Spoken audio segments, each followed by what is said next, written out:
अस्सलाम वालेकुम अज़ीज़ तलबा, खान्स अकेडमी में आपका वेलकम है। 9वीं क्लास की इल्म रियाज़ी सव्वल की ये तीसरी क्लास है, जिसमें हम सबक नंबर 6 पढ़ रहे हैं। सबक नंबर 6 की ये तीसरी क्लास है, जिसमें पहले दो वीडियो जो है आपको दो वीडियो आपको दे चुके हैं हम, मशक़ी सेट 6.1 का। और एक वीडियो में हमने जो है ना मशक़ी सेट 6.2 का बुनियादी निसाब जो है पढ़ाया है कि उम्र के लिहाज से और सालाना आमदनी के लिहाज से कितना फीसद जो है टैक्स देना होता है किसी भी फर्द को, वो हमने वो सिखाया है। आज इस वीडियो में या आज इस क्लास में हम मशक़ी सेट 6.2 हल करेंगे। ये वीडियो आपको तब समझ में आएगी जब आप हमारा पिछला वीडियो देख लिए होंगे, यानी जिसमें हमने 3 जदौल के बारे में समझाया है। पहली जदौल में हमने ये बताया है कि जो शख्स जिनकी उम्र 60 साल तक है ना, जिनकी आमदनी 2.5 लाख या 2.5 लाख से ज़्यादा, 5 लाख या 5 लाख से ज़्यादा, 10 लाख या 10 लाख से ज़्यादा है, तो उनके लिहाज से कितना फ़ीसद जो है उनको इनकम टैक्स लगेगा, उनको जो है तालीमी टैक्स देना होगा, या उनको जो है सानवी और आला तालीमी टैक्स देना होगा, वो हमने सिखाया है। तो अगर आपने वो देखा होगा वीडियो, तो ही आपको ये जो मशक़ी सेट 6.2 का जो वीडियो है समझ में आएगा, वरना आपको ये समझ में नहीं आएगा। तो पहले वो वीडियो आप ज़रूर देखिए। तो देखिए, यहाँ पर हमको पहले सवाल में बोला गया है कि ज़ेल की जदौल का मुशाहिदा कीजिए और जदौल में दिए हुए अफराद की दी हुई काबिल टैक्स आमदनी पर इनकम टैक्स अदा करना होगा या नहीं, वो लिखिए। तो ये बहुत इंपॉर्टेंट सवाल है जो इम्तिहानात में पूछा जाता है। अब यहाँ अगर आप देखेंगे, पहला एक फ़र्द है, कुमारी निकिता नाम है इनका, इनकी उम्र 27 साल है और ये 2,34,000 रुपये कमाती है साल का। तो हमने जदौल नंबर 1 में ही देखा, आप देख सकते हैं जदौल नंबर 1 अगर मैं आपको दिखाऊं यहाँ पर, है ना, जो हमने पढ़ा था, देखिए जदौल नंबर 1 के लिहाज से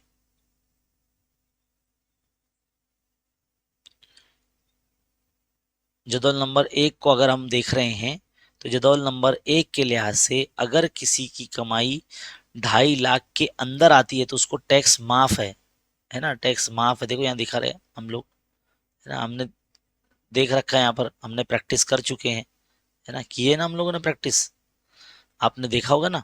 तो बिल्कुल वही चीज़ हम यहाँ पे बता रहे हैं कि जिसकी कमाई 2.5 लाख है ना, और 60 साल के वो अंदर आता है तो उनको टैक्स माफ है। तो मुझे बताइए, क्या इनको टैक्स देना होगा? तो हम यहाँ लिखेंगे नहीं, है ना, नहीं, इनकम टैक्स अदा नहीं करना होगा, है ना। यहाँ हम सिर्फ नहीं लिखेंगे, आप पूरा भी लिख सकते हैं कि कुमारी निकिता को इनकम टैक्स जो है अदा नहीं करना होगा, क्योंकि वो 2.5 लाख से कम कमा रही है। देखो यहाँ पर आप देख सकते हैं, 2.5 लाख से कम है ना, 1,34,000 है। आगे बढ़ते हैं, श्री कुलकर्णी, इनकी उम्र कितनी है? 36 साल है, 60 साल से कम है, यानी पहला जदवल में आएंगे। लेकिन कमाई कितनी हो रही है? 3,27,000 हो रही है ना। तो 3,27,000 हो रही है, मतलब 2.5 लाख से ज्यादा है, तो इनको टैक्स अदा करना होगा। तो यहाँ क्या लिखेंगे हम? टैक्स अदा करना होगा, ऐसे लिखेंगे। 2.5 लाख तक माफ है भाई, 2.5 लाख के ऊपर कमाएंगे तो टैक्स तो देना पड़ेगा, देना पड़ेगा, देना पड़ेगा, है ना। नंबर 3, श्रीमती मेहता, इनकी उम्र कितनी साल है? 44 साल है। तो पहली जदवल के मुताबिक जिनकी उम्र 60 साल से कम होती है, अगर उनकी कमाई 2.5 लाख है तो उनको टैक्स माफ है। लेकिन यहाँ कमाई कितनी है? यहाँ कमाई हम देख रहे हैं भाई, 5,42,000 रुपये कमा रही है श्रीमती मेहता, तो इनको भी टैक्स अदा करना होगा। क्या लिखेंगे हम? टैक्स अदा करना होगा। सिर्फ इतना ही बताना है, अदा करना होगा या नहीं होगा, बस। नंबर 4, श्री बजाज, बजाज भाई है, 64 साल के है ये, यानी 60 से ज्यादा, और कमाई कितनी है साल की? 8,40,000 रुपए। तो अगर आप देखेंगे दूसरे जदवल के मुताबिक, हमारा दूसरा जदवल क्या था जिसमें हमने बुजुर्ग शहरी के बारे में बताया था, जिनकी कमाई कितनी है? अगर 3 लाख रुपए है तो उनको टैक्स माफ है, लेकिन 3 लाख से ज्यादा है तो उनको माफ नहीं है। उनको कितना देना है आप देख सकते हैं। उनको 5% इनकम टैक्स है, और इनकम टैक्स का 2% तालीमी टैक्स, और इनकम टैक्स का 1% आला तालीमी टैक्स है ना। तो वैसे तो हमको निकालना नहीं है कि वो कितना दें, बस यहाँ पे लिखना है कि टैक्स अदा करना होगा। क्या लिखेंगे? टैक्स अदा करना होगा। लेकिन अगर आपको पूछा जाता कि टैक्स कितना टैक्स अदा करना, फिर आपको कैलकुलेट करना पड़ेगा। ठीक है। अगला पॉइंट आप देखेंगे, श्री डिसिल्वा है ना। डिसिल्वा, इनकी उम्र है 21वां, सॉरी 81वां है ना। 81वें साल के हैं, यानी 80 पे 1, यानी उम्र दराज है, दादाजी है ये तो, है ना। तो हमको कहाँ जाना पड़ेगा, क्या देखना पड़ेगा? हमको जदवल नंबर 3 देखनी पड़ेगी। जदवल नंबर 3 देखो। जदवल नंबर 3 में ज्यादा उम्र दराज लोग नजर आते हैं। देखो, इसमें बोला गया था कि अगर 80 साल से ज्यादा उम्र के लोग हैं और अगर साल का 5 लाख रुपए कमाते तो उनको टैक्स देना नहीं है। देखो पहले नंबर पे दिखा है, टैक्स नहीं देना है। लेकिन यहाँ हमको जो सवाल दिया गया है उसमें अगर आप देखेंगे तो ये इनकी कमाई कितनी है। देखो 5 लाख तक टैक्स नहीं देना है, लेकिन यहाँ कितना है? 5 लाख से कम है, 4.5 लाख है, तो यहाँ पे इनको टैक्स नहीं देना है। 4.5 लाख रुपए ना, 5 लाख नहीं है, तो इनको टैक्स देना नहीं पड़ेगा। 5 लाख से कम है इनकी। तो ये पहला सवाल हमारा मुकम्मल हो गया।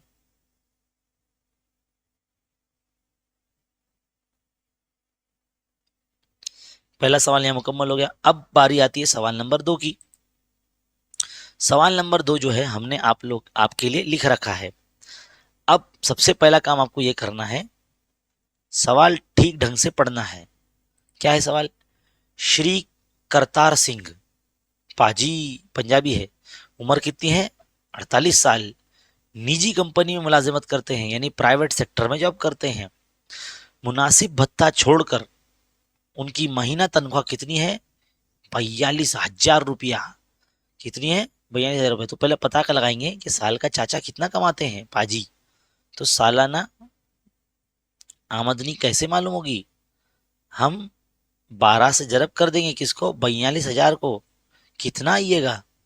12 दूनी 24 का 4, हासिल का 2, 12 चौक 48 और 2 50, और ये 3 जीरो, यानी 5,04,000 रुपया ये साल का कमा रहे हैं। उम्र कितनी है? 48 साल। यानी जदौल नंबर 1 देखना पड़ेगा। क्या देखना पड़ेगा? हमारा जदौल नंबर 1। तो चलिए जदौल नंबर 1 की तरफ चलते हैं। कहाँ है हमारा जदौल नंबर 1? देखिए, जदौल नंबर 1 में बोला गया है कि अगर किसी की कमाई 5 लाख से ज्यादा है, कितनी कमाई उनकी? 5,04,000 रुपए, यानी 5 लाख से ज्यादा हुई, तो तीसरे कॉलम के मुताबिक उनको 12,500 रुपए तो देना ही पड़ेगा। लेकिन उनकी कमाई में से 5,04,000 में से आपको 5 लाख रुपए माइनस करना पड़ेगा, तो कितने? 4,000 रुपए बच रहे हैं। तो 4,000 रुपए का 20% जो है उनका इनकम टैक्स होगा। ठीक है। देखिए, लेकिन उसमें पहले आपको पहले देखना तो है कि उन्होंने कहाँ कहाँ पैसे इन्वेस्टमेंट कर रहे हैं। तो वो प्रोविडेंट फंड में यानी पीएफ में हर महीने 3,000 रुपए सरमायाकारी कर रहे हैं। तो हर महीना 3,000, यानी एक साल में कितना? यानी 12 ज़रब 3,000। तो पीएफ का, प्रोविडेंट फंड का पहले मालूम करेंगे। तो 12 तिया 36, यानी ये 36,000 रुपए इनका साल का लग रहा है ना। फिर उन्होंने 15,000 रुपए, देखो ये डायरेक्टली बताया, एनएससी सर्टिफिकेट में भी योगदान दे रहे हैं, यानी नेशनल सेविंग सर्टिफिकेट में 15,000 रुपए जमा कर रहे हैं वो साल का, ये भी है। तो इसको थोड़ा सा मैं क्या करता हूँ, इसके नीचे लिख देता हूँ, क्योंकि लगना चाहिए ना कौन कौन सी चीज़ें। ठीक है। फिर आगे बढ़ते हैं। उसके बाद 12,000 रुपए वजीर आजम रिलीफ फंड में भी देते हो, तो पीएम रिलीफ फंड पीआरएफ मैंने लिखा है, कितना दे रहे हैं? 12,000 रुपए। तो जितना ये लगा रहे हैं पैसा, इसको पहले टोटल कर दो। तो सिर्फ इतना टोटल करना है, जिनको मैं ये कलर से हाईलाइट कर रहा हूँ ना, हरे कलर से, इनको ही जमा करना है। ऊपर तो इनकी सालाना इनकम है, जिसको मैं जो है हरे कलर से दिखा रहा हूं मैं, है ना। तो चलिए इनको जमा कर दो। कितना हो जाएगा ये, 5 और 2 7, 7 और 6 13 का 3, असेला 1, 3 और 2 5 और 1 6। तो ये 63,000 रुपए जो है ना, इनकी सालाना तो सरमायाकारी है। समझ में आ रही बात? 63,000 रुपए ये तो क्या कर रहे हैं, ये तो पैसे लगा रहे हैं।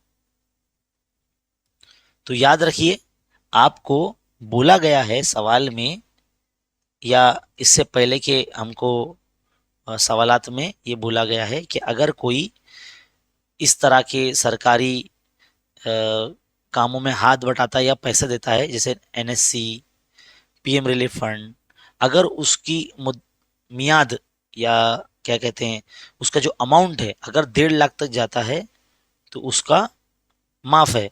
क्या है वो? माफ है ना। ये बात याद रखेंगे आप,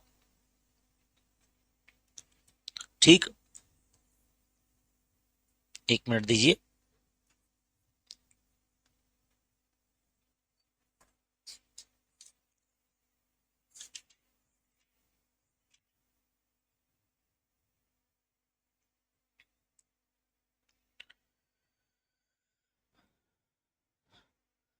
अब ये तो इन्होंने इतने पैसे लगा लिया, और कमा रहे कितना ये, 5,04,000 रुपए कमा रहे हैं।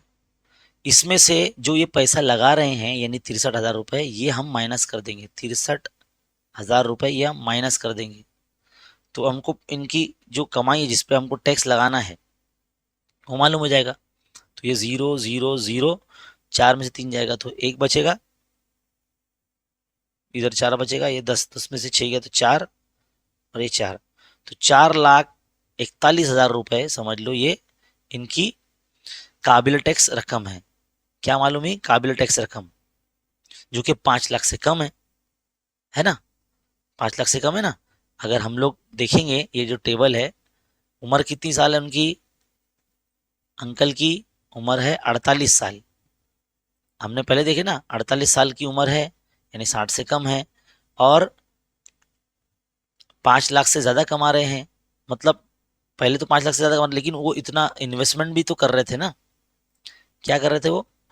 पीएम रिलीफ फंड में, एनएससी में और पीएफ फंड में पैसे डाल रहे थे। तो कुल मिला के 63,000 हो रहे थे। तो 63,000 अगर इनकी सालाना आमदनी में से माइनस कर रहे हैं, तो ये काबिल टैक्स आमदनी आ रही है। कितनी आ रही है? 4,41,000 रुपए जो है, ये काबिल टैक्स आमदनी है। क्या ये काबिल टैक्स आमदनी? लेकिन ये क्या है, छोटी है 5,000 से, सॉरी 5 लाख से। 5 लाख से कम है ना। तो इनके ऊपर जो है, अगर ये 5 लाख से कम है, तो आप यहाँ देखेंगे गौर से, 5% ही इनको क्या करना पड़ेगा, इसमें से 2.5 लाख रुपए माइनस करना पड़ेंगे। तो चलिए भाई, इसमें से 2.5 लाख रुपए माइनस कीजिए। इनकी जो काबिल टैक्स आमदनी है, इसमें से 2.5 लाख रुपए माइनस कर दीजिए।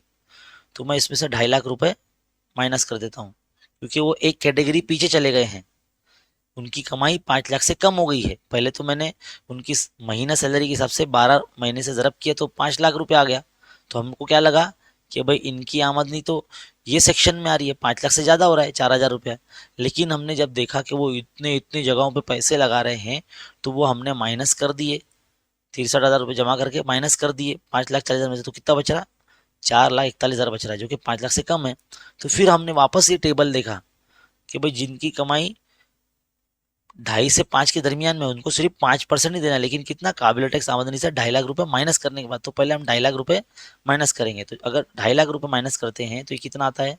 0 0 0, ये 1 है ना, इधर से 3 बचा, 14 में से 5 गए तो 9, 3 में से 2 गए तो 1। तो 1,91,000 रुपए, 1,91,000 रुपए जो है, ये कितना आ रहा है इनका, ये समझ लो इनका टैक्स आ रहा है ना। इस पे टैक्स लगेगा 5%। कितना? 5% लगेगा। ₹2.5 लाख माइनस करने के बाद, तो ये इनकम टैक्स आ जाएगा इनका। क्या आ जाएगा ये? Income tax. तो देखिए 1,91,000 पे 5%, 5% मतलब 5/100, 2 जीरो यहाँ से कैंसिल, 2 जीरो यहाँ से कैंसिल, यानी 1910 को 5 से ज़रब करना है, तो कितना बचेगा आपका? 5 ज़रब 0 0, 5 एका 5, 5 9 45 के 5 हासिल के 4, 5 एका 5 और 4 9, तो 9,550 रुपए जो है इनकम टैक्स आया है। क्या आया ये? Income tax. इधर तो वैसे लिख चुका हूं मैं पहले ऊपर, लेकिन यहाँ से एक बार फिर लिख रहा हूं मैं, है ना। तो ये समझ लो, इसको मैं हाईलाइट कर देता हूं। अब इस इनकम टैक्स का हमको क्या देना है? 2%। ये टेबल के मुताबिक क्या देना है? टेबल के मुताबिक। तो ये जो पहले से टिक करके रखा हुआ है इसको हटा के ये वाला, ये कैटेगरी में चल रहा है, तो इनकम टैक्स का 2% देना है, फिर इनकम टैक्स का 1% देना है। चलिए 2% निकालेंगे इसका, इसको बोलते हैं तालीमी टैक्स। क्या बोलते हैं? तालीमी टैक्स। और ये इनकम टैक्स का होता है, तो इनकम टैक्स यानी 9,550 का 2%, तो 2% मतलब 9,550 ज़रब 2% मतलब 2/100, तो 2 जीरो कैंसिल तो हम नहीं कर पाएंगे, एक ही जीरो कैंसिल कर पाएंगे, है ना। तो ये हो जाएगा 2 पंजे 10 का 0 हासिल है 1, 2 पंजे 10 और 1 11 का 1 हासिल है 1, 2 9 18 और 1 19, तो 191 डिवाइड बाय 10, तो 1 0 1 0 फिर से कैंसिल हो गया, तो ये 191 रुपीज़ हो गया, 191 रुपये हो गया। इसको भी हाईलाइट कर दो, तालीमी टैक्स आ गया ये, क्योंकि जमा करना रहेगा। इसके बाद सानवी और आला तालीमी टैक्स कितना है? 1% है। किसका? इनकम टैक्स का। तो इनकम टैक्स क्या है? 9550। इसको बोलते हैं सानवी और आला तालीमी टैक्स, आला तालीमी टैक्स।